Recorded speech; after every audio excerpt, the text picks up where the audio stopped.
ইয়াহইয়া ইবনে ইয়ামার একজন বিশিষ্ট রাবি।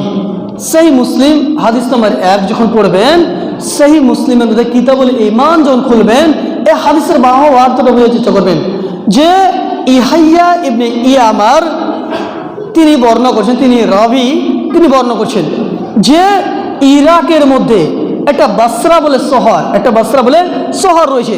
সেখানে একজন ব্যক্তি মাবাদ আল জুহানি নামের একজন ব্যক্তি তকদিরকে, ভাগ্যকে মানত না। যেমন মনে করেন যে হঠাৎ হয়তো বা কোনো কাউরি অ্যাক্সিডেন্ট হয়ে গেল, কিছু ঘটনা ঘটে গেল, এটা আমাদের ইমান কি যে এটা নসিবে ছিল, তার তকদিরে লেখা ছিল, তার কারণে এটা ঘটলো, এটা আমাদের বিশ্বাস যে আমি হয়তো সফর করছি, কোথায় কিছু ঘটে গেল, এটা আমার নসিবে ছিল। কিন্তু ইরাকের মধ্যে বাসরা বলে একটা শহর, সে শহরের একজন ব্যক্তি সর্বপ্রথম ইমানের একটি অংশকে, তকদিরকে, ভাগ্যকে অস্বীকার করলো, সে মানলো না।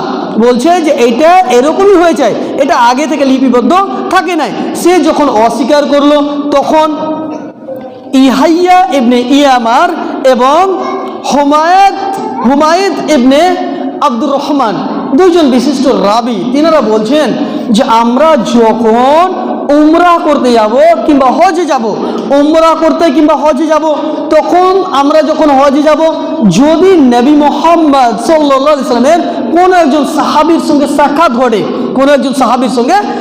ঘটে, তো আমরা এই বিষয়টা তুলে ধরবো, এই বিষয়টা জানার চেষ্টা করব। সেই মুহূর্তে যখন তিনারা হজ কিংবা উমরাহ করার উদ্দেশ্যে রওনা গেলেন, তো মসজিদে নববীতে আব্দুল্লাহ ইবনে ওমর ইবনুল খাত্তাব রাদিয়াল্লাহু তাআলা আনহু, অর্থাৎ ওমর বিন খাত্তাব রাদিয়াল্লাহু তাআলা আনহুর একজন সন্তান আব্দুল্লাহ ইবনে ওমর, তিনি মসজিদ আছেন। তিনারা যখনই গেলেন, সাক্ষাৎ ঘটে গেল এবং দুইজন দুই সাইডে বসলেন। বসার পরে উনি বলছেন যে আমাদের একটা শহরে, বাসরা বলে শহর রয়েছে ইরাকের মধ্যে, একজন ব্যক্তি আপনার তকদির, ভাগ্যকে মানে না, ভাগ্যকে স্বীকার করে না।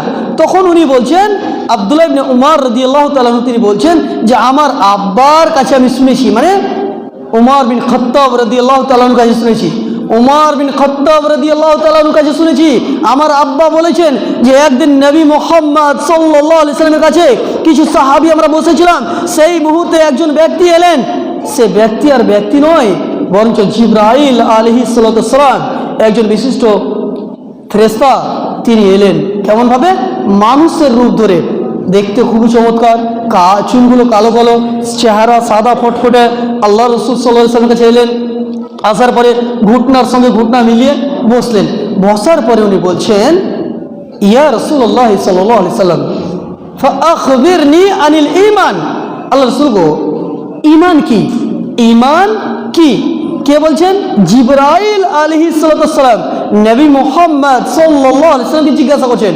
কোথায়? একটি বসার জায়গাতে, একটি জায়গাতে বসে আছেন এবং ইনি বলছেন, মানে ইবনে উমর রাদিয়াল্লাহু তাআলা বলছেন, মানে উমর বিন খাত্তাব রাদিয়াল্লাহু তাআলা ছেলে বলছেন যে আমার আব্বা বলেছেন। তার কারণ হচ্ছে যে ইয়াহইয়া ইবনে ইয়ামার এবং হুমায়দ ইবনে আব্দুর রহমান দুজন এসছে ইরাক থেকে বাসরা শহর থেকে এসছে।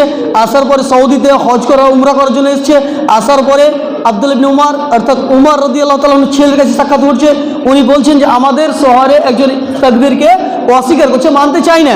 তখন উনি বলছেন যে আমার আব্বার কাছে শুনেছি, অর্থাৎ উমর বিন খাত্তাব রাদিয়াল্লাহু তাআলার কাছে শুনেছি যে একদিন নবী মুহাম্মদ সাল্লাল্লাহু আলাইহি সাল্লাম সাহাবা ইকরামদেরকে নিয়ে বসেছিলেন। সেই মুহূর্তে একজন ব্যক্তি এলেন, সাদা ফটফটে, চুলগুলো কালো, দেখতে চমৎকার, এবং নবী মুহাম্মদ সাল্লাল্লাহু আলাইহি সাল্লামের কাছে ঘুটনার সঙ্গে ঘুটনা মিলিয়ে বসলেন। বসার পরে বলছেন, ফাআখবিরনি আনিল ঈমান।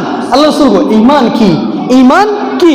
তখন নবী মুহাম্মদ সাল্লাল্লাহু আলাইহি ওয়াসাল্লাম বললেন, ক্বালা রাসূলুল্লাহ সাল্লাল্লাহু আলাইহি ওয়াসাল্লাম আন তুমিনা বিল্লাহ। ঈমান হচ্ছে আল্লাহর প্রতি ঈমান আনা, আল্লাহর প্রতি ঈমান আনা। কথা বুঝতে চেষ্টা করবেন, আল্লাহর প্রতি ঈমান আনা।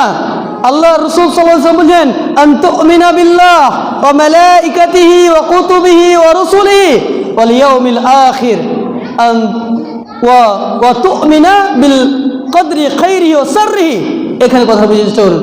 আল্লাহ রাসূল সাল্লাল্লাহু আলাইহি ওয়াসাল্লাম বলছেন যে ঈমান মানে হচ্ছে আল্লাহর প্রতি ঈমান আনা, আল্লাহর প্রতি বিশ্বাস আনা, আল্লাহর প্রতি বিশ্বাস আনা। তারপরে 2 নম্বর কথা বললেন যে মালাইকা ফেরেশতার উপরে ঈমান আনা। 3 নম্বর কুতুবিহি, আল্লাহর কিতাবের উপরে ঈমান আনা। রসুলিহি, আল্লাহ রসুলদের উপরে ঈমান আনা। এবং ওয়াল ইয়াউমিল আখির, আখিরাতের উপরে ঈমান আনা। এবং তার 6 নম্বর পয়েন্ট বললেন যে ভাগ্যর উপরে, তকদিরের উপরে ঈমান আনা। নসিবে যেটা আছে, যতটা সুখ, যতটা শান্তি আল্লাহ রাব্বুল ইজ্জত আপনার জীবনে রেখেছেন ততটাই পাবেন, তার চেয়ে বেশি পাবেন না। হ্যাঁ, তবে আপনাকে আমাকে চেষ্টা করতে হবে, আপনাকে চেষ্টা করতে হবে। এর মানে এইটা নয় যে আমি তাকদীরের উপরে বিশ্বাস নিয়ে এলাম যে আল্লাহ যতটা রেখেছে ততটা তো আমি পেয়ে যাব, তো বাড়িতে আমি বসে থাকবো, আমি পাহাড়ে যাব, আমি কেন সেখানে কাজে যাব, আমি কেন মিস্ত্রি কাজ করবো, বাড়িতে বসে থাকবো, তার মানে এটা নয়। বরঞ্চ আপনি মেহনত করবেন, কর্ম করবেন, তারপরে যেটা আপনার রেজাল্ট আছে সেটা আল্লাহ রাব্বুল ইজ্জতের হাতে রয়েছে। যেমন এখানে 6টি পয়েন্ট মনে করে রাখুন যে ঈমানের 6টি আরকান রয়েছে। কিছু কিছু ওলামা, কিছু কিছু আলেমে দিন বলেছেন যে 7টি, কিছু কিছু আলেমে দিন 7টি বলেছেন। কোনটা?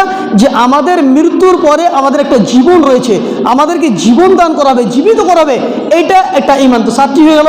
কিন্তু আখিরাতের ব্যাপারে যখন এসছে, তার মানে মরার পরে আপনার আখিরাতের ঘটনা শুরু হয়ে গেল। যেহেতু আমি কিছুদিন পূর্বে এসেছিলাম, কবরের ব্যাপারে বলেছিলাম যে আপনার সেটা ঘটনা শুরু হয়ে গেল। যেহেতু এই 6টি প্রসিদ্ধ